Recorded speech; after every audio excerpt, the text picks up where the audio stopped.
Hello everyone. We were discussing about recovery. കഴിഞ്ഞ ക്ലാസ്സിൽ നമ്മൾ കണ്ടത് ലോഗ് ബേസ്ഡ് റിക്കവറിയുടെ കുറച്ച് ബേസിക് കൺസെപ്റ്റ്സ് ആണ്.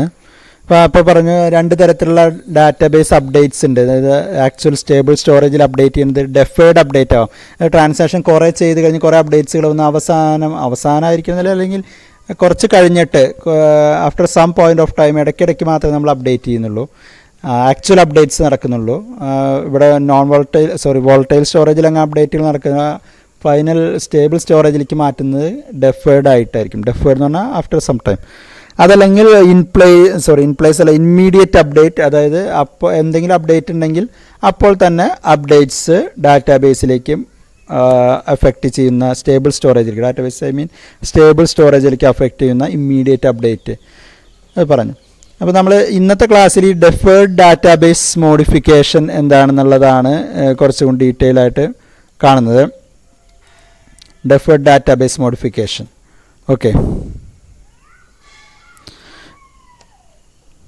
അപ്പോൾ ഡെഫേർഡ് ഡാറ്റാബേസ്, അപ്പോൾ ഇതിൻ്റെ ഒരു സിമ്പിളായിട്ടുള്ള എക്സാമ്പിളിന് വേണ്ടി നമ്മൾ കൺസിഡർ ചെയ്യുമ്പോൾ assuming transactions execute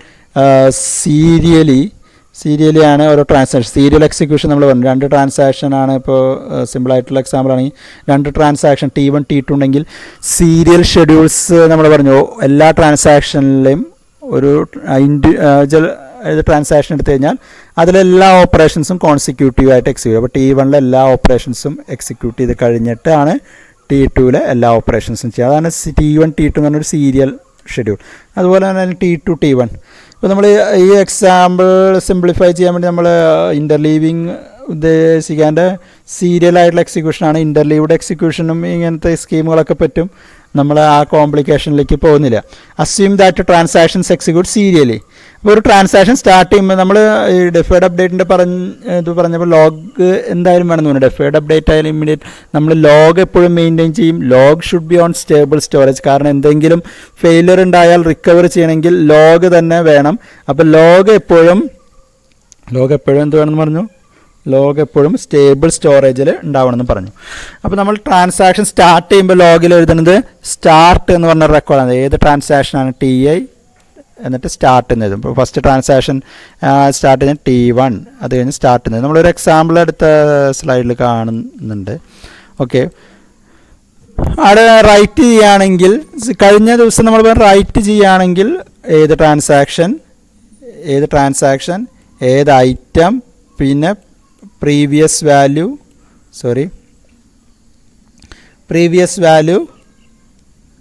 new value. പക്ഷേ ഈ ഡിഫേർഡ് അപ്ഡേറ്റ് സ്കീം ആകുമ്പോൾ ഈ പ്രീവിയസ് വാല്യൂ ന്യൂ വാല്യൂ രണ്ടും നോട്ട് ചെയ്യേണ്ടതില്ല. അതെന്താ കാരണം? ഡെഫേർഡ് അപ്ഡേറ്റ് സ്കീം ആണെങ്കിൽ ഓൾറെഡി സ്റ്റേബിൾ സ്റ്റോറേജിൽ പ്രീവിയസ് വാല്യൂ അല്ലെങ്കിൽ ഉണ്ട്, കൺസിസ്റ്റൻ്റ് ആയിട്ടുള്ള പ്രീവിയസ് വാല്യൂ ഉണ്ട്. അപ്പോൾ പക്ഷേ പുതിയ വാല്യൂ ഇപ്പോൾ അവിടെ ഓവർ റൈറ്റ് ചെയ്യുന്നില്ല, അതുകൊണ്ട് അതവിടെ കിടക്കുന്നുണ്ട്. പക്ഷെ അല്ലാത്ത സ്കീമാണെങ്കിൽ അപ്പോൾ തന്നെ അപ്ഡേറ്റ് ചെയ്യുകയാണെങ്കിൽ പ്രീവിയസ് വാല്യൂവിനെ നമ്മൾ ഓവർ റൈറ്റ് ചെയ്ത് സ്റ്റേബിൾ സ്റ്റോറേജിൽ പുതിയ വാല്യൂ വരും. അപ്പോൾ സ്റ്റേബിൾ സ്റ്റോറേജിൽ പുതിയ വാല്യൂ ഇല്ല. അപ്പോൾ എന്തെങ്കിലും റിക്കവറി ആവശ്യമാണെങ്കിൽ പ്രീവിയസ് വാല്യൂ കിട്ടണമെങ്കിൽ അറിയില്ല. അപ്പോൾ അതറിയണമെങ്കിൽ നമ്മൾ പ്രീവിയസ് വാല്യൂവും പ്രസൻറ്റ് വാല്യൂവും ലോഗിൽ നോട്ട് ചെയ്ത് വെക്കണം. പക്ഷേ ഇവിടെ ആകുമ്പോൾ നമുക്ക് എന്തുണ്ട്, ഇനി നമ്മൾ ആക്ച്വൽ സ്റ്റേബിൾ സ്റ്റോറേജിൽ കുറച്ച് കഴിഞ്ഞ് ഡെഫർ ചെയ്തിട്ട് അപ്ഡേറ്റ് ചെയ്യുന്ന ആ സമയത്ത് മാത്രമേ നമുക്കത് നോട്ട് ചെയ്യേണ്ട കാര്യമുള്ളൂ, ഏതിനെയാണ് ഓവർ റൈറ്റ് ചെയ്തത്. അപ്പോൾ ഈ അത്രയും സമയം വരെ ന്യൂ വാല്യൂ നമ്മുടെ ഈ ബഫറായിട്ടുള്ള ഈ മെമ്മറിയിൽ, പെർമനൻ്റ് അല്ലെങ്കിൽ സ്റ്റേബിൾ അല്ലാത്ത മെമ്മറിയിലുണ്ട്, ഓൾഡ് വാല്യൂ മറ്റേടത്തുണ്ട്. ഓക്കെ, അപ്പോൾ അതുകൊണ്ട് നമുക്ക് ഈ ഡെഫേർഡ് അപ്ഡേറ്റ് സ്കീമിലാണെങ്കിൽ രണ്ട് വാല്യൂം സ്റ്റോർ ചെയ്യേണ്ട ആവശ്യമില്ല. ഒരു രണ്ട് വാല്യൂ എഴുതിയോണ്ട് കുഴപ്പമുണ്ടായിട്ടല്ല, പക്ഷെ അതിൻ്റെ ആവശ്യമില്ല. കാരണം പ്രീവിയസ് വാല്യൂ ഇപ്പോഴും സ്റ്റേബിളായിട്ട് അവിടെ തന്നെ നിൽക്കുന്നുണ്ട്. ഈ മൊമെൻറ്റിലും ഈ ലോഗിൽ നമ്മൾ എഴുതുന്ന ഈ മൊമെൻറ്റിലും ആ പ്രീവിയസ് വാല്യൂവിന് ഒരു പ്രോബ്ലം വരാത്തതുകൊണ്ട് നമ്മൾ പുതിയ വാല്യൂകൾ മാത്രം നോട്ട് ചെയ്യുക. ഓക്കെ, അതുകൊണ്ടാണ് ഡെഫേർഡ് അപ്ഡേറ്റ് സ്കീം ആകുമ്പോൾ old value is not needed. വേറെ ഇമ്മീഡിയറ്റ് അപ്ഡേറ്റ് ആയിരുന്നെങ്കിൽ ഓൾഡ് വാല്യൂ ആവശ്യം വരും. പക്ഷേ ഇമ്മീഡിയറ്റ് അപ്ഡേറ്റ് നമ്മുടെ ഈ കോഴ്സിൻ്റെ ഇതിനുള്ളിൽ വരുന്നില്ല. ഓക്കെ, അപ്പോൾ ആക്ച്വൽ റൈറ്റ് സ്റ്റേബിൾ സ്റ്റോറേജിലേക്കുള്ള write is not performed on X at this time. That is deferred or postponed after some time. നമ്മളിപ്പോൾ എല്ലാം റെഡി ആക്കി വെച്ചിട്ടുണ്ട്, നമ്മൾ അപ്ഡേറ്റുകളൊക്കെ ചെയ്തിട്ടുണ്ട്. ബട്ട് ആക്ച്വലി അത് എഴുതുന്നത് കുറച്ച് കഴിഞ്ഞിട്ടാണ്, ആഫ്റ്റർ സം ടൈമാണ്. ആഫ്റ്റർ സം ടൈം ആയാലും അപ്പോഴും നമുക്ക് കറക്റ്റായിട്ട് തന്നെ എഴുതണം. അത് കാരണം നമ്മൾ ലോഗിലൊക്കെ നോട്ട് ചെയ്ത് വെച്ചിട്ടുണ്ട് എന്തൊക്കെയാണ് ചേഞ്ചസ്. അപ്പോൾ ഒരു ട്രാൻസാക്ഷൻ പാർഷ്യലി കമ്മിറ്റ്, അതായത് TI കമ്മിറ്റ് എന്ന് പറഞ്ഞാൽ ലോഗിലേക്ക് എഴുതിയിട്ടുണ്ടാവും. കമ്മിറ്റ് എന്ന് പറഞ്ഞാൽ ലോഗിലേക്ക് എഴുതിയ ട്രാൻസാക്ഷൻ കമ്മിറ്റ് ചെയ്യേണ്ടതായി, ബട്ട് ആക്ച്വലി സ്റ്റേബിൾ സ്റ്റോറേജിലേക്ക് എഴുതിയിട്ടുണ്ടാവണമെന്നില്ല. അതായി കഴിഞ്ഞാലാണ് ഒരു പാർഷ്യലി കമ്മിറ്റഡ്. ട്രാൻസാക്ഷൻ്റെ സ്റ്റേറ്റുകൾ പറഞ്ഞു. ആക്റ്റീവ് സ്റ്റേറ്റിലാണ് റീഡ് റൈറ്റ് ഓപ്പറേഷൻസ് നടക്കുന്നത്. പിന്നെ ഒരു കമ്മിറ്റഡ് സ്റ്റേറ്റാണ് സക്സസ്ഫുള്ളി കംപ്ലീറ്റഡ്, അല്ലെങ്കിൽ അബോർട്ടഡ് സ്റ്റേറ്റാണ് സക്സസ്ഫുൾ അല്ലാതെ കംപ്ലീറ്റഡ് ആയത്. അപ്പോൾ സക്സസ്ഫുള്ളി കംപ്ലീറ്റഡിന് മുമ്പുള്ളൊരു സ്റ്റേറ്റാണ് പാർഷ്യലി കമ്മിറ്റഡ്. അപ്പോൾ നമ്മൾ പറഞ്ഞു ഓപ്പറേഷൻസ് ഒക്കെ കഴിഞ്ഞിട്ടുണ്ടാവും, ബട്ട് ആക്ച്വൽ സ്റ്റോറേജിലേക്ക് ഇതെല്ലാം മോഡിഫിക്കേഷൻസും വന്നിട്ടുണ്ടാവില്ല. അങ്ങനെയുള്ളൊരു ടൈം പീരീഡ്, അതാണ് ഒരു പാർഷ്യലി കമ്മിറ്റഡ്. അപ്പോൾ ഈ പാർഷ്യലി കമ്മിറ്റ് ചെയ്യുന്ന സ്റ്റേറ്റ് എന്ന് പറഞ്ഞാൽ TI കമ്മിറ്റ്സ് എന്നുള്ളത് ലോഗിൽ എഴുതി, ബട്ട് ആക്ച്വലി ചെയ്തിട്ടുണ്ടാവില്ല, അങ്ങനെ ഒരു സ്റ്റേറ്റ്. ആ പാർഷ്യലി കമ്മിറ്റ് കഴിഞ്ഞ് കഴിഞ്ഞാൽ നമ്മൾ ഈ ലോഗ് റെക്കോർഡ്സൊക്കെ നോക്കി ഈ ഡെഫർ ചെയ്ത് വെച്ചിട്ടുള്ള റൈറ്റുകൾ ഏതൊക്കെയാണെങ്കിൽ അതൊക്കെ ആക്ച്വൽ സ്റ്റേബിൾ സ്റ്റോറേജിലേക്ക് റൈറ്റ് ചെയ്ത് വെക്കും. അതാണ് ഡെഫേർഡ് ഡാറ്റാബേസ് മോഡിഫിക്കേഷൻ, അതല്ലെങ്കിൽ ഡെഫേർഡ് അപ്ഡേറ്റ് സ്കീം. നമ്മൾ എക്സാമിനായാലും ചിലപ്പോൾ ക്വസ്റ്റ്യൻ പേപ്പർ സെറ്റ് ചെയ്യാൻ ചിലപ്പോൾ ഡെഫേർഡ് ഡാറ്റാബേസ് മോഡിഫിക്കേഷൻ ചോദിക്കുക, അല്ലെങ്കിൽ ഡെഫേർഡ് അപ്ഡേറ്റ് ചോദിക്കുക. രണ്ടും ഒന്ന് തന്നെയാണ്. ഓൾറെഡി നമുക്കറിയാം ഡാറ്റാബേസ് മോഡിഫിക്കേഷൻ എന്ന് പറഞ്ഞാൽ അപ്ഡേറ്റ്, ഒരു ജസ്റ്റ് സിനോണിം. ഓക്കെ, അപ്പോൾ ഇനി റിക്കവറി, ഒരു ക്രാഷ് വന്ന് എന്തെങ്കിലും റിക്കവറി ചെയ്യേണ്ട ആവശ്യം വന്നാൽ ഈ deferred database deferred update based recovery ആണെങ്കിൽ എന്ത് ചെയ്യണം, എന്തൊക്കെയാണ് ചെയ്യുന്നത്? നമ്മൾ കഴിഞ്ഞ ദിവസം പറഞ്ഞു റീഡു അല്ലെങ്കിൽ അണ്ടു ആണ് റിക്കവറി ചെയ്യാൻ വേണ്ടി വരുന്ന ഓപ്പറേഷൻസ്. ചിലപ്പോൾ റീഡു ചെയ്യേണ്ടി വരും, ചിലപ്പോൾ അണ്ടും ചെയ്യേണ്ടി വരും, ചിലപ്പോൾ റീഡു മാത്രം ചെയ്യേണ്ടി വരും, ചിലപ്പോൾ അണ്ടു മാത്രം. അപ്പോൾ ഇവിടെ നമുക്ക് എന്താണ് വേണ്ടി വരിക, ഏതൊക്കെയാണ് റീഡു ചെയ്യേണ്ടി വരിക അല്ലെങ്കിൽ ഏതൊക്കെയാണ് അണ്ടു ചെയ്യേണ്ടി വരിക? അപ്പോൾ നമ്മൾ റീഡു ചെയ്യുന്നത് ഇപ്പോൾ ഇതിൻ്റെ ഈ കമ്മിറ്റ് ചെയ്ത ട്രാൻസാക്ഷൻ ആണെങ്കിൽ, ഇപ്പോൾ TI കമ്മിറ്റ് എന്ന് പറഞ്ഞാൽ ലോഗിലുണ്ടെങ്കിൽ അതിനർത്ഥം ട്രാൻസാക്ഷൻ കമ്മിറ്റഡ് ആണ്. പക്ഷേ അതിനെ നമ്മൾ സ്റ്റോറേജിലേക്ക് റൈറ്റ് ചെയ്തിട്ടില്ല സക്സസ്ഫുള്ളി. അങ്ങനെയാണെങ്കിൽ ഇതുവരെ ചെയ്ത ആ ഓപ്പറേഷൻസ് ഒക്കെ ഒന്നും കൂടി ചെയ്ത് സ്റ്റോറേജിലേക്ക് റൈറ്റ് ചെയ്ത് വെക്കണം. അതാണ് റീഡു ചെയ്യണം. ഈ ട്രാൻസാക്ഷനെ മുഴുവൻ റീഡു ചെയ്യണം. കമ്മിറ്റഡ് ആയിട്ടുള്ള ട്രാൻസാക്ഷൻ ആണെങ്കിൽ റീഡു ചെയ്യേണ്ടി വരും. അതേസമയം അൺകമ്മിറ്റഡ് ആയിട്ടുള്ളൊരു ട്രാൻസാക്ഷനാണ്, ആ സമയത്താണ് ക്രാഷ് വന്നതെങ്കിൽ അതിന് ഡെഫേർഡ് അപ്ഡേറ്റ് ആയത് കാരണം ഒന്നും ചെയ്യേണ്ടി വരില്ല. കാരണം അൺകമ്മിറ്റഡ് ട്രാൻസാക്ഷൻ ആണെങ്കിൽ ആ ഡെഫേർഡ് അപ്ഡേറ്റ് സ്കീം ആകുമ്പോൾ ചിലപ്പോൾ ഇതുവരെയും ഡാറ്റാബേസിലേക്ക് ഒന്നും ആക്ച്വലി റൈറ്റ് ചെയ്തിട്ടുണ്ടാവില്ല, ഡെഫേർ ചെയ്ത് വെച്ചുകൊണ്ടിരിക്കുക. അപ്പോൾ ഇനി നമ്മളത് ചെയ്യേണ്ട, കാരണം ഫെയിലറായി. അപ്പോൾ അറ്റോമിസിറ്റി പ്രോപ്പർട്ടി സാറ്റിസ്ഫൈ ചെയ്യണം. ഈ ട്രാൻസാക്ഷൻ എക്സിക്യൂട്ട് ചെയ്ത എഫക്റ്റ് പോലും ഉണ്ടാവാൻ പാടില്ല. അപ്പോൾ നമ്മൾ എന്ത് ചെയ്യണം, ശരിക്ക് ഇമ്മീഡിയറ്റ് ആയിട്ട് അപ്ഡേറ്റ് ചെയ്തുകൊണ്ടിരിക്കുകയാണെങ്കിൽ നമുക്ക് അൺഡു ചെയ്യേണ്ട ഒരു കേസ് വന്നേനെ. പക്ഷേ ഇവിടെ അൺഡു ചെയ്യേണ്ടി വരില്ല, കാരണം ഇമ്മീഡിയറ്റ് ആയിട്ട് അപ്ഡേറ്റുകളൊന്നും നടന്നിട്ടില്ല, അപ്ഡേറ്റുകളെല്ലാം പോസ്റ്റ്പോൺ ചെയ്ത് വെച്ചിരിക്കുകയായിരുന്നു. അപ്പോൾ അങ്ങനെ ഒരു അഡ്വാൻറ്റേജ് ഉണ്ട്. അപ്പോൾ ജനറലി ഇതൊരു redo bar no undo type of മെത്തേഡാണ് ഡെഫേർഡ് അപ്ഡേറ്റ്. അപ്പോൾ ഒരു എക്സാമ്പിൾ വെച്ച് നോക്കാം. T0 T1 രണ്ട് ട്രാൻസാക്ഷൻ. അപ്പോൾ ഒന്നാമത്തെ ട്രാൻസാക്ഷൻ ചെയ്യുന്നത് എനെ റീഡ് ചെയ്തു, എന്നിട്ട് 50 കുറച്ച് റീഡ് ചെയ്ത് 50 മൈനസ് ചെയ്തു, അതിനെ റൈറ്റ് ചെയ്യും. പിന്നെ B റീഡ് ചെയ്യും, ബിയുടെ കൂടെ 50 ആഡ് ചെയ്യും, അത് കഴിഞ്ഞാൽ ബീനെ റൈറ്റ് ചെയ്യും. രണ്ടാമത്തെ ട്രാൻസാക്ഷൻ ചെയ്യുന്നത് റീഡ് സിന്ന് 100 കുറയ്ക്കും, റൈറ്റ് ചെയ്യും. അപ്പോൾ എയിൽ ഒരു 50യുടെ സബ്ട്രാക്ഷൻ, ബിയിൽ 50 അഡീഷൻ, സിയിൽ 100 സബ്ട്രാക്ട്. ഇതാണ് ഓപ്പറേഷൻസ്. ഓക്കെ, അപ്പോൾ നമുക്ക് 3 കേസുകൾ പറയാം. ഇത് 3 കേസുകൾ. അത് ഒന്നാമത്തെ കേസിൽ ഇപ്പോൾ T0 സ്റ്റാർട്ട് ചെയ്തു. ഇത് ലോഗിൻ്റെ സിറ്റുവേഷനാണ് കാണിക്കുന്നത് ഓരോന്നിൽ. ഓക്കെ, നമ്മളിപ്പോൾ എ എന്ന് പറഞ്ഞാൽ ഈ കേസാണ്. അപ്പോൾ നമുക്ക് ഇങ്ങനൊരു കേസാണെങ്കിൽ എന്തൊക്കെ ചെയ്യേണ്ടി വരുന്നതാണ്. അപ്പോൾ ഡെഫേർഡ് അപ്ഡേറ്റ്, അപ്പോൾ ഇത്രയും ചെയ്ത് കഴിഞ്ഞിട്ട് ഇതിന് ശേഷമാണ് ഡെഫർ ചെയ്തിട്ട് അപ്ഡേറ്റ് വരുന്നത്. അപ്പോൾ ഈ സ്ഥലത്താണ് ഫെയിലറോ അല്ലെങ്കിൽ ക്രാഷ് വരുന്നത്. ആ സമയത്താണ് അപ്ഡേറ്റും വരേണ്ട ഒരു സമയം. അപ്പോൾ ഇങ്ങനെയായിരുന്നു, ഇത്ര എക്സിക്യൂട്ട് ചെയ്തിട്ടാണ് ഫെയിലർ വന്നതെങ്കിൽ എന്ത് ചെയ്യണം? അപ്പോൾ T0, അപ്പോൾ നമ്മൾ ലോഗ് നോക്കി എന്തൊക്കെയാണ് ചെയ്യുന്നത്. T0 സ്റ്റാർട്ട് ചെയ്തിട്ടുണ്ട്, എനെ 950 ആക്കി, T0 A 950. അതായത് അതിന് മനസ്സിലാക്കാൻ നമ്മൾ എ 50 കുറച്ചപ്പോഴാണ് 950. അപ്പോൾ എയുടെ ആക്ച്വൽ വാല്യൂ 1000 ആയിരുന്നു, ബിയുടെ ആക്ച്വൽ വാല്യൂ 2000 ആയിരുന്നു. കാരണം ഞാൻ കഴിഞ്ഞ ക്ലാസ്സിൽ പറഞ്ഞു റീഡിൻ്റെ കാര്യങ്ങൾ ലോഗിൽ എഴുതി വെക്കേണ്ട കാര്യമില്ല. കാരണം റീഡ് കോൺഫ്ലിക്റ്റിംഗ് ആയിട്ടുള്ളൊരു ഓപ്പറേഷൻസ് അല്ല, റീഡ് എലോൺ റൈറ്റും കൂടി കഴിഞ്ഞിട്ടുള്ള റീഡുകളാണ് കോൺഫ്ലിക്റ്റിന് ചാൻസ്. അപ്പോൾ റൈറ്റ് എല്ലാം നമ്മൾ നോട്ട് ചെയ്ത് വെക്കണം. എവിടെയായാലും ആദ്യമായാലും അവസാനമായാലും എപ്പോഴായാലും റൈറ്റ് നോട്ട് ചെയ്ത് വെക്കണം. അതേസമയം റീഡ് നമ്മൾ നോട്ട് ചെയ്ത് വെക്കണം. അപ്പോൾ എനെ 950 ആക്കി, ബിനെ 2050 ആയിട്ട് അപ്ഡേറ്റ് ചെയ്തു. അത് കഴിഞ്ഞ് ഫെയിലിയർ വന്നാൽ എന്ത് ചെയ്യണം? ഈ T0 കമ്മിറ്റ് ചെയ്തിട്ടുണ്ട് നോക്കി, കമ്മിറ്റ് ചെയ്തിട്ടില്ല. കമ്മിറ്റ് ചെയ്തിട്ടില്ലെങ്കിൽ ഈ ട്രാൻസാക്ഷൻ ഫെയിലർ വന്നു കഴിഞ്ഞാൽ ഈ ട്രാൻസാക്ഷൻ്റെ ഒരു എഫക്റ്റും ഡാറ്റാബേസിൽ ഉണ്ടാവാൻ പാടില്ല. ഒരു എഫക്റ്റും ഡാറ്റാബേസിൽ ഉണ്ടാവാൻ പാടില്ല എന്ന് പറഞ്ഞാൽ അതിൻ്റെ അർത്ഥം അതായത് ട്രാൻസാക്ഷൻ എക്സിക്യൂട്ട് ചെയ്തിട്ടേ ഇല്ല എന്നുള്ള രീതിയായിരിക്കണം. അതായത് ഈ already A1000 initial values A1000 B2000 ആയിരുന്നു, അത് തന്നെയായിരിക്കണം. അപ്പം പക്ഷേ ഇവിടെ നമ്മൾ ഒന്നും ചെയ്യേണ്ട ആവശ്യമില്ല. കാരണം ഇത് കമ്മിറ്റ് ചെയ്യാത്തത് കൊണ്ട് ഇതിനൊന്നും കമ്മിറ്റ് ചെയ്തതിന് ശേഷമാണ് ഈ ഡിഫേർഡ് അപ്ഡേറ്റ് നമ്മൾ കഴിഞ്ഞ സ്ലൈഡിൽ കണ്ട സ്കീം അനുസരിച്ച് കമ്മിറ്റ് ചെയ്ത് അല്ലെങ്കിൽ അതിന് ശേഷമാണ് നമ്മൾ അതിന് അപ്ഡേറ്റ് ആക്ച്വൽ സ്റ്റോറേജിലേക്ക് ചെയ്യണം. അപ്പോൾ ആക്ച്വൽ സ്റ്റോറേജിലേക്ക് ഈ അപ്ഡേറ്റ് ഒന്നും ഇതേവരെ റിഫ്ലക്റ്റഡ് ആവാത്തത് കൊണ്ട് ഇതിലൊന്നും അൺഡു ചെയ്യേണ്ട ആവശ്യമോ റീഡു ചെയ്യേണ്ട ആവശ്യമോ ഒന്നുമില്ല. അപ്പോൾ നോ റീഡു ആക്ഷൻസ്. ശരിക്കും ഇപ്പോൾ അതാത് സമയത്ത് അപ്ഡേറ്റ് വെച്ചാൽ അൺഡു ചെയ്യേണ്ടി വരും. കാരണം A1000 950 ആയിട്ടുണ്ടാവും. അപ്പോൾ അൺഡു ചെയ്ത് അതിനെ വീണ്ടും 1000 ആക്കണം. B2050 ഉണ്ടാവും, അതിനെ അൺഡു ചെയ്ത് വീണ്ടും 2000. പക്ഷെ ഇത് കണ്ടുവരാത്ത എന്താ വെച്ചാൽ ഇപ്പോൾ ഈ വാല്യൂസൊക്കെ നമ്മുടെ പ്രൈമറി സ്റ്റോറേജിലോ അല്ലെങ്കിൽ ലോക്കലി ഉള്ളൂ, അതിന് ആക്ച്വൽ ഡാറ്റാബേസിലേക്ക് അപ്ഡേറ്റ് ചെയ്തില്ല. കാരണം നമ്മൾ ഡെഫേർഡ് അപ്ഡേറ്റ് ആകുമ്പോൾ കുറേ ഓപ്പറേഷൻസിന് ശേഷമാണ്, ഈ ഒരു പോയിന്റിന് ശേഷമായിരിക്കും അപ്ഡേറ്റ് ചെയ്യണേ. അതുകൊണ്ട് നമുക്ക് അതിൻ്റെ ഇടയിൽ ഇത് കമ്മിറ്റും ചെയ്യാത്തതുകൊണ്ട് ആ അപ്ഡേറ്റുകളൊന്നും സ്റ്റോറേജിലേക്ക് ആക്കേണ്ട കാര്യമില്ല. അപ്പോൾ സ്റ്റോറേജിൽ പഴയ വാല്യൂസിന് ഒരു മാറ്റം വരാത്തതുകൊണ്ട് ഇവിടെ അൺഡുവോ റീഡോ ഒന്നും ചെയ്യേണ്ട ആവശ്യമില്ല. ഡെഫേർഡ് അപ്ഡേറ്റ് സ്കീം ആകുമ്പോൾ നോർമലി അൺഡു ചെയ്യേണ്ടി വരില്ല, റീഡു ആണ് ആവശ്യം വരിക. ഇനി ഇതല്ല ബി എന്ന് പറഞ്ഞ കേസാണ് സംഭവിക്കുന്നത് നോക്കുക. എന്നിട്ട് ക്രാഷ് വരുന്ന സമയത്ത് ഇങ്ങനെയായിരുന്നെങ്കിൽ അപ്പോൾ T0 സ്റ്റാർട്ട് ചെയ്തിട്ടുണ്ട്. T0 ഇതുപോലെ തന്നെ 950 ആക്കി. അപ്പോൾ 1000 2000 ആയിരുന്നു. T0 ബീനെ 2050 ആക്കി. T0 കമ്മിറ്റ് ചെയ്തിട്ടുണ്ട്. T1 സ്റ്റാർട്ട് ചെയ്തു. T1 സീനെ 600 ആക്കി മാറ്റി. T1 സീനെ എന്താ വെച്ചാൽ 100 കുറയ്ക്കുകയാണ്. അപ്പോൾ അതിൻ്റെ അർത്ഥം സിയുടെ വാല്യൂ 700 ആയിരുന്നു.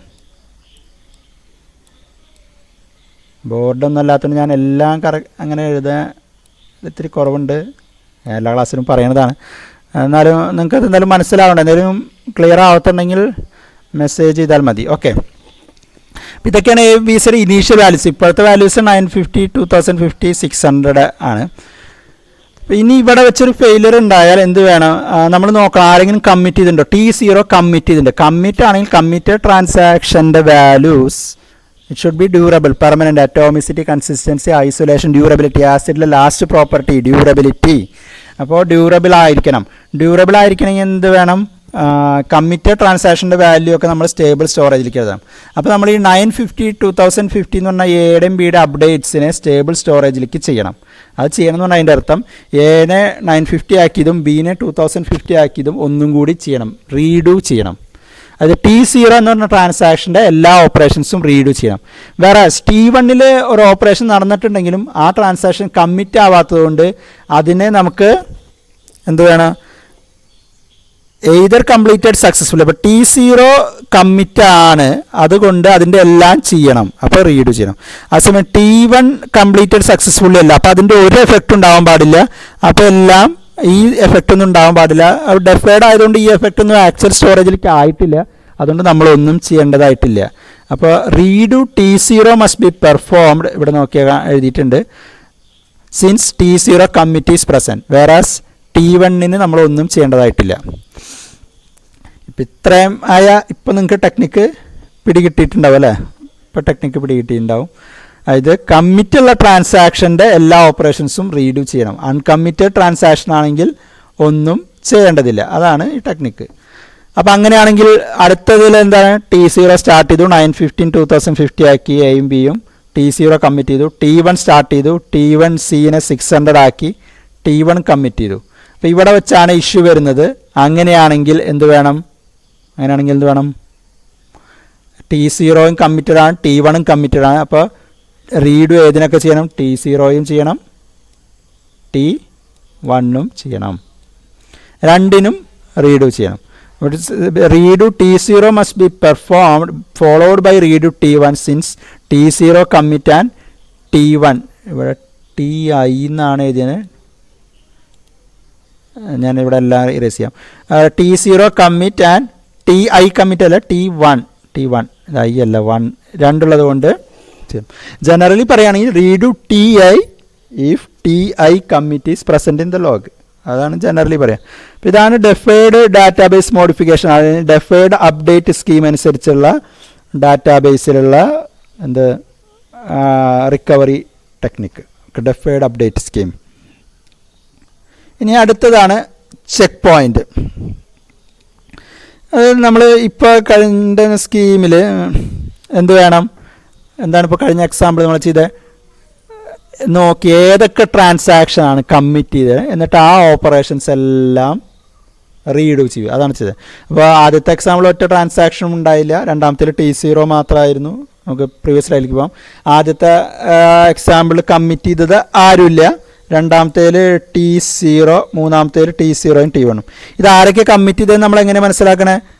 ലോഗ് എടുക്കുക, ലോഗിൽ ആദ്യം തൊട്ട് ഇങ്ങനെ വായിച്ച് വരിക, കമ്മിറ്റ് എന്നുള്ളത് കണ്ടാൽ മനസ്സിലായി.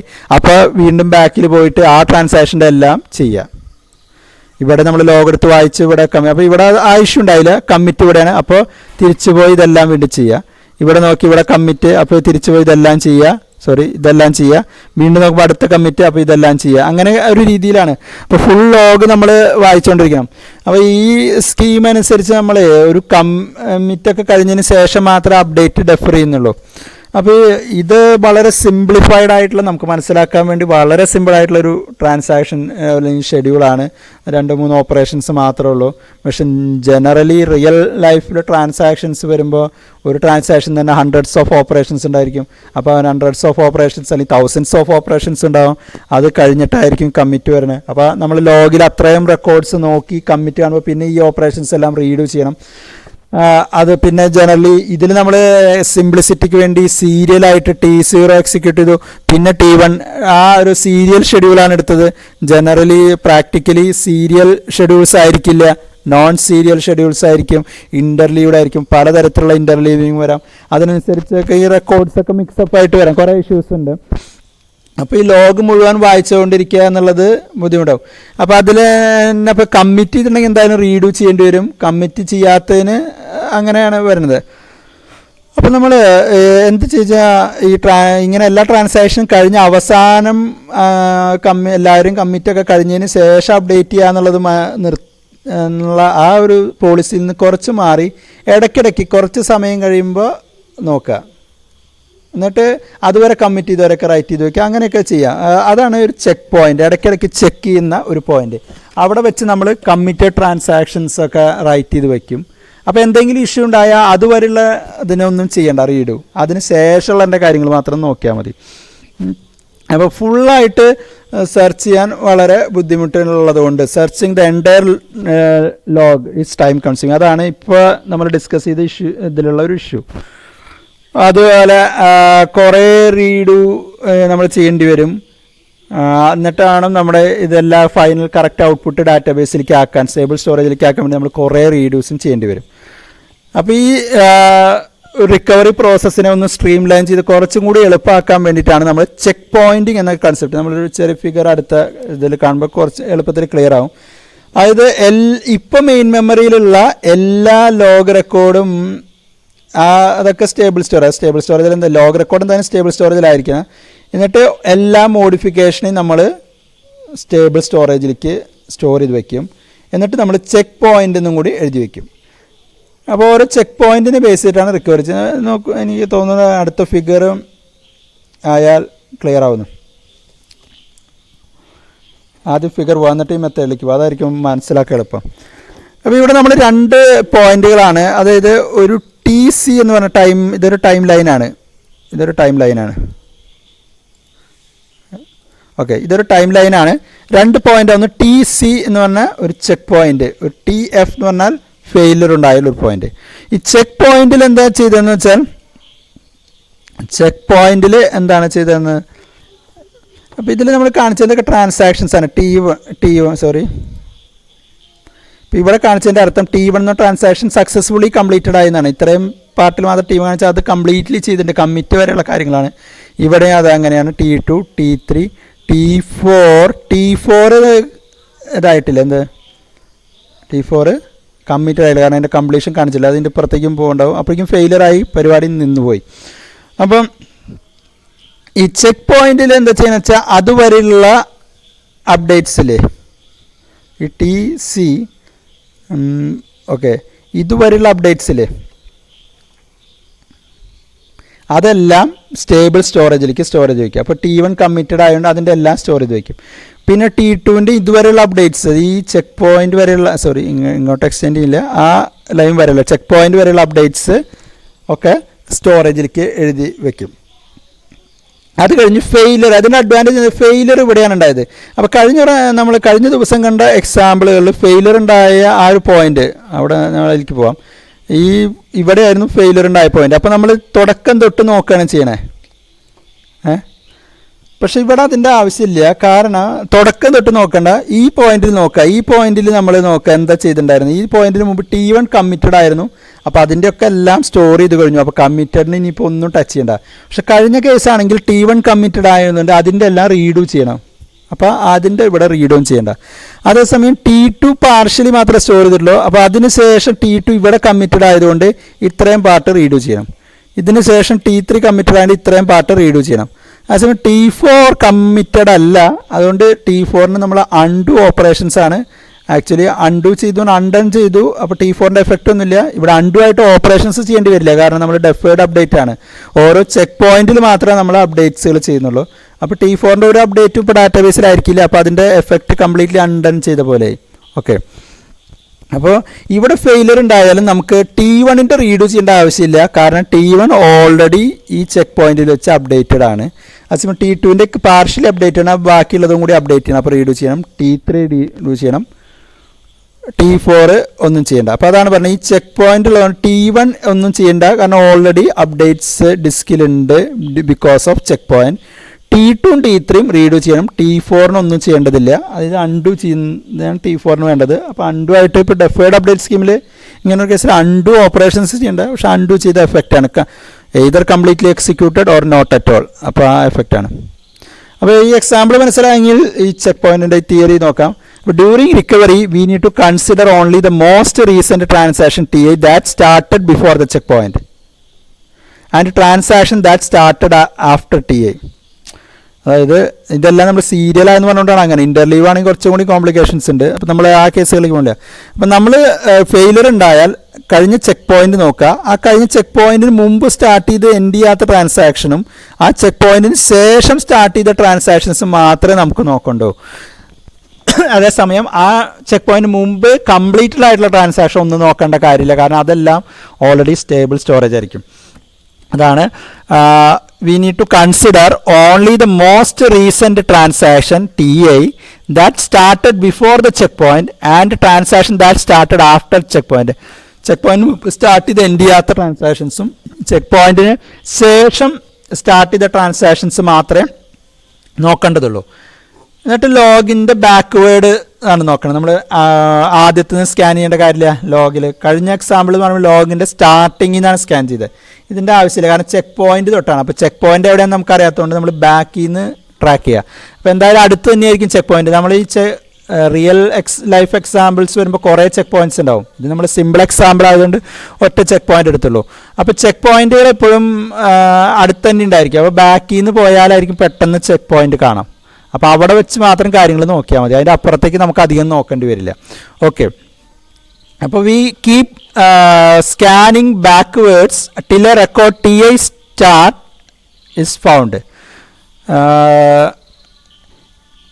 Need only consider the part of log. Check point കണ്ടു കഴിഞ്ഞാൽ പിന്നെ സ്റ്റാർട്ട് അതിൻ്റെ അവിടുന്ന് ഒരു ബാക്ക്വേർഡ് നോക്കി സ്റ്റാർട്ട് വരെയുള്ളത്. അതാണ് അപ്പോൾ നമ്മൾ ഇവിടുന്ന് റെക്കോർഡിൽ പോയി നോക്കിയ ചെക്ക് പോയിന്റ് ഇവിടെ കാണും. അപ്പോൾ അവിടുന്ന് ഇതിൻ്റെ ബാക്കിലേക്ക് നോക്കി സ്റ്റാർട്ടുള്ള ട്രാൻസാക്ഷൻ മാത്രം നോക്കിയാൽ മതി. സീരിയലായതുകൊണ്ട് ഒരെണ്ണം മാത്രം നോക്കേണ്ടത്. അതേസമയം നമ്മൾ ഇൻ്റർലീവ്ഡാണെങ്കിൽ ചിലപ്പോൾ പല ട്രാൻസാക്ഷൻ സ്റ്റാർട്ട് ചെയ്തിട്ടുണ്ടാവും. അപ്പോൾ അതൊക്കെ നോക്കേണ്ടി വരും. നമ്മളിവിടെ സിംപ്ലിഫൈഡ് ആ കൺസെപ്റ്റ് ക്ലിയർ ആക്കുക, അത്രയാണ് ഉദ്ദേശിക്കുന്നുള്ളൂ. അപ്പോൾ സ്റ്റാർട്ട് ചെയ്ത ട്രാൻസാക്ഷൻ T2 മാത്രമാണ്. അപ്പോൾ അവിടെ വരെ മാത്രമേ നമ്മൾ ലോഗിലേക്ക് പോകേണ്ടി വരുള്ളൂ. അതിൻ്റെ ഇപ്പുറത്തേക്ക് പോകണ്ട, കാരണം അതിന് മുമ്പുള്ള എല്ലാവരും കഴിഞ്ഞിട്ടുണ്ടായിരിക്കും. അപ്പോൾ അത് പോകണ്ട. അതാണ് അതിൻ്റെ advantage. Okay, need only consider the part of log following above start record. അത് കഴിഞ്ഞുള്ള ഈ സ്റ്റാർട്ടിന് ശേഷമുള്ള ഓപ്പറേഷൻസ് ആണ് ഇനി നമ്മൾ നോക്കേണ്ടത്. Okay, for all transaction starting from TI or later with no commit ഇല്ലാത്തതാണെങ്കിൽ അതൊക്കെ അൺഡു ആണ് ചെയ്യേണ്ടത്. അതാണ് ഇവിടുത്തെ T4ൻ്റെ എക്സാമ്പിൾ. അതേസമയം scanning forward in the log for all transaction starting from T I or later with a commit ഉള്ളവരാണെങ്കിൽ അതിൻ്റെയൊക്കെ റീഡുമാണ് ചെയ്യുന്നത്. അപ്പോൾ ഇവിടെ നമ്മൾ ഫെയിലർ ഉണ്ടായത് ഈ ടി എഫ്. അപ്പോൾ അവിടെ നിന്ന് ബാക്കിൽ അടുത്ത ചെക്ക് പോയിന്റ് വരെ നോക്കി, ചെക്ക് പോയിന്റ് വരെ ലോഗിൽ ബാക്ക്. അപ്പോൾ ചെക്ക് പോയിന്റ് കണ്ടു. ചെക്ക് പോയിന്റ് കണ്ടാൽ നമ്മൾ അതിൻ്റെ തൊട്ട് ബാക്കിലേക്ക് കുറച്ച് പോയി നോക്കുക എവിടെയെങ്കിലും സ്റ്റാർട്ട് ഉണ്ടോയെന്ന്. ഫസ്റ്റ് കാണുന്ന സ്റ്റാർട്ട് T2 സ്റ്റാർട്ട് ആയിരിക്കും, കാരണം T1 സ്റ്റാർട്ട് അതിനേക്കാൾ മുമ്പ് നമ്മൾ ബാക്ക്വേർഡാണ് പോകുന്നത്. അപ്പോൾ T2 സ്റ്റാർട്ട് കഴിഞ്ഞാൽ നമുക്ക് അവിടെ സ്റ്റോപ്പ് ചെയ്യാം. എന്നിട്ട് അവിടെ നിന്ന് ഇങ്ങോട്ട് ഫ്രണ്ടിലേക്ക് പോരുക. ആ ഫ്രണ്ടിലേക്ക് പോരുമ്പോൾ നമുക്ക് ഈ എന്തൊക്കെ നോക്കണം, കമ്മിറ്റ് ആയിട്ടുള്ള ട്രാൻസാക്ഷൻ ഏതൊക്കെയാണ് അതൊക്കെ റീഡു ചെയ്യുക. അപ്പോൾ T2ഉം T3 ആണ് കമ്മിറ്റ് ആയിട്ടുള്ളത്, അതെല്ലാം റീഡു ചെയ്യുക. അതേസമയം T4 ആണ് കമ്മിറ്റ് ആവാത്തത്, അതിനെ അൺഡു ചെയ്യുക. അതാണ് ചെക്ക് പോയിന്റ് കൺസെപ്റ്റ്. അപ്പോൾ ചെക്ക് പോയിന്റ് നമ്മൾ ഇടയ്ക്കിടയ്ക്ക് ഒരു പോയിന്റ് അവിടെ വെച്ച് കുറേ അപ്ഡേറ്റ്സ് ഡാറ്റാബേസിലേക്ക് ചെയ്യുന്നു. അതുകൊണ്ട് നമുക്ക് എന്താണ് റിക്കവറി ടൈമിൽ കുറേ ഓപ്പറേഷൻസ് ഒഴിവാക്കാൻ പറ്റും. അതല്ലെങ്കിൽ നമ്മൾ 100 ട്രാൻസാക്ഷൻസ് ഉണ്ട്, അതൊക്കെ കഴിഞ്ഞൊരു റിക്കവറി വരുമ്പോൾ 100നും റീഡ്യൂസും ആൻഡ്യൂസും ഒക്കെ കുറേ വരും. അത് ഒഴിവാക്കാനാണ് ഒരു പർട്ടിക്കുലർ ടൈമിൽ ചെക്ക് പോയിന്റ് ഉണ്ടാവും. നമ്മൾ അതാണ് കണ്ടെയ്ൻമെൻറ്റ് സോൺ എന്നൊരു ചെക്ക് പോയിന്റ് ഉണ്ടാവും. അത് മെയിൻ റോഡിലേക്ക് ഇതാവാണ്ടിരിക്കാൻ വേണ്ടി അവിടെ റെസ്ട്രിക്റ്റ് ചെയ്തിട്ടുണ്ടാവും. അപ്പോൾ അവിടെ ചെക്ക് ചെയ്യുന്നതാണ്. അപ്പോൾ ആദ്യം നമ്മൾ എൻഷുറായി ഇഷ്യൂ ഉള്ള ആ ഏരിയയിൽ നിന്ന് ഒരാൾ പുറത്തേക്ക് പോയിട്ടില്ല. അപ്പോൾ അവിടുത്തെ നമുക്ക് പിന്നീടപ്പോൾ കൂടുതൽ വറീഡാവേണ്ട. അതല്ലെങ്കിൽ ഇവിടുന്ന് ഒരാൾ അവിടെ പോയി കഴിഞ്ഞാൽ കൂടുതൽ വറീഡാവേണ്ട ആവശ്യമുണ്ട്. അത് നമ്മൾ ചെക്ക് പോയിന്റ്, അതല്ലെങ്കിൽ നമ്മൾ ചെക്ക് പോസ്റ്റുകൾ, ഇപ്പോൾ നമ്മൾ ഫോറസ്റ്റ് ചെക്ക് പോസ്റ്റ്, ഇപ്പോൾ നമ്മുടെ കോളേജിലേക്ക് വരുമ്പോൾ മെയിനായിട്ട് കാണുന്ന ഫോറസ്റ്റ് ചെക്ക് പോസ്റ്റ് കണ്ടുണ്ടാവും, കുരുതിക്കളം അവിടെയൊക്കെ. ഇപ്പോൾ ചെക്ക് പോയിന്റ് എന്താണ് അതിൻ്റെ ഉദ്ദേശം, എന്തെങ്കിലും കടത്തിക്കൊണ്ടുപോകണമെങ്കിൽ അവിടെ വെച്ച് ചെക്ക് ചെയ്യുന്നുണ്ടെങ്കിൽ, അതല്ലെങ്കിൽ ഇത് ഇവിടുന്ന് പോയി കഴിഞ്ഞാൽ പിന്നെ ബുദ്ധിമുട്ടാണ് അത് കണ്ടുപിടിക്കാൻ. അപ്പോൾ ഒരു പോയിന്റിൽ വെച്ച് ചെക്ക് ചെയ്യുകയാണെങ്കിൽ അതാണ് നല്ലത്. വാളയാർ ചെക്ക് പോസ്റ്റ്, അങ്ങനെ ചെക്ക് പോസ്റ്റ് അല്ലെങ്കിൽ ടാക്സ് അടയ്ക്കാണ്ട് കടത്തിക്കൊണ്ടുപോകുന്നു, അതല്ലെങ്കിൽ നമ്മൾ കസ്റ്റംസിൻ്റെ ക്ലിയറൻസ് ആയിട്ട് ഇപ്പോൾ എയർപോർട്ടിൽ, അപ്പോൾ അവിടെ വെച്ച് നമ്മൾ ചെക്ക് ചെയ്യണം. അതല്ലെങ്കിൽ അവിടുന്ന് പോന്ന് കഴിഞ്ഞാൽ പിന്നീട് ചെക്ക് ചെയ്യണമെങ്കിൽ ഇത് എവിടെ നിന്നാണ് വന്നത് എന്താണെന്ന് കൂടുതൽ ബുദ്ധിമുട്ടായിരിക്കും. ഇപ്പം നമ്മൾ എയർപോർട്ടിൽ വെച്ച് തന്നെ പിടിക്കുക വെച്ചാൽ നമുക്ക് മനസ്സിലായ രാജ്യത്ത് നിന്ന് വന്നതാണ് ഇയാളിപ്പോൾ. അതേസമയം ഗോൾഡ് ഇത് പുറത്ത് പോയിട്ട് പിടിക്കുകയാണെങ്കിൽ ഇത് എവിടെ നിന്ന് വന്നാണെന്ന് കണ്ടുപിടിക്കാൻ കൂടുതൽ ബുദ്ധിമുട്ടാവും. അപ്പോൾ അതാണ് ചെക്ക് പോയിന്റുകൾ എല്ലായിടത്തും നമ്മൾ അതാണ് ഓരോ അതുവരെയുള്ളത് ഓക്കെ ആക്കാനുള്ളൊരിത്. അപ്പോൾ അതല്ലെങ്കിൽ നമ്മൾ ഇടയ്ക്കിടയ്ക്ക് ഇപ്പോൾ ക്വസ്റ്റ്യൻ റിവിഷനായിട്ട് ചെയ്യുന്നത്, അല്ലെങ്കിൽ ക്വസ്റ്റ്യൻ ഇപ്പോൾ ഒരു ടെസ്റ്റ് ചെയ്ത് നമുക്ക് ഫുൾ മാർക്ക് കിട്ടി, അപ്പോൾ അതുവരെയുള്ള കൺസെപ്റ്റ് ക്ലിയർ ആയി എന്നുള്ള ഒരിതാണ്. അപ്പോൾ നമുക്ക് കോൺഫിഡൻ്റായി ഇനി അടുത്തത് കൂടുതൽ നോക്കിയാൽ മതി. ഇതുവരെയുള്ളത് ഓക്കെയാണ്, ഇനി പിന്നീട് ഒന്ന് റിവൈസ് ചെയ്താൽ മതിയായിരിക്കും. അതാണ് ചെക്ക് പോയിന്റ്. അതാണ് ഇപ്പോൾ ഐഡിയ ക്ലിയർ ആയിട്ടെന്ന് വിചാരിക്കും. ഇനി കൂടുതൽ ഡീറ്റെയിൽ ആക്കുന്നില്ല. അപ്പോൾ ഈ മെറ്റീരിയൽസിന് ഞാൻ റെഫർ ചെയ്തത് സിൽബർ ഷാറ്റ്സ് കോർത്ത് അവരുടെ സ്ലൈഡ് തന്നെയാണ് നമ്മൾ യൂസ് ചെയ്തത്. നെറ്റിൽ ഓൾറെഡി അവൈലബിൾ ആണ്, നമുക്ക് സെർച്ച് ചെയ്താൽ കിട്ടാവുന്നതേ ഉള്ളൂ. ഓക്കെ, അപ്പോൾ ഈ മോഡ്യൂൾ 6ൻ്റെ മേജർ പാർട്ട് നമ്മൾ ഈ സെഷനോട് കൂടി ഫിനിഷ് ചെയ്തിരിക്കുകയാണ്. ട്രാൻസാക്ഷൻ പ്രോസസ്സിങ് എന്താണ്, കൺകറൻസി കൺട്രോൾ, റിക്കവറി, അതിനുള്ള മെത്തേഡ്സ്. ഇനി അടുത്തത് റീസെൻ്റ് ഡാറ്റാബേസ്, അത് നിങ്ങൾ അസൈൻമെൻ്റ് ആയിട്ട് എഴുതിയിട്ടുള്ളതാണ്. അത് നിങ്ങൾ നോക്കുക, എന്തെങ്കിലും ഡൗട്ട് ഉണ്ടെങ്കിൽ നമ്മൾ അതിൻ്റെ ക്ലിയർ ചെയ്ത് തരാം.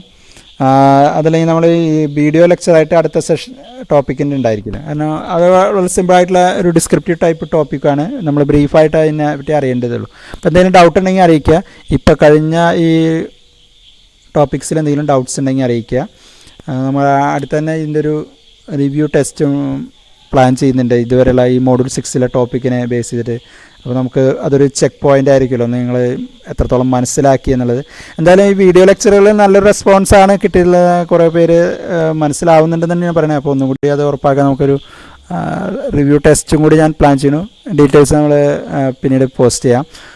അപ്പോൾ okay, I will stop here. Thank you.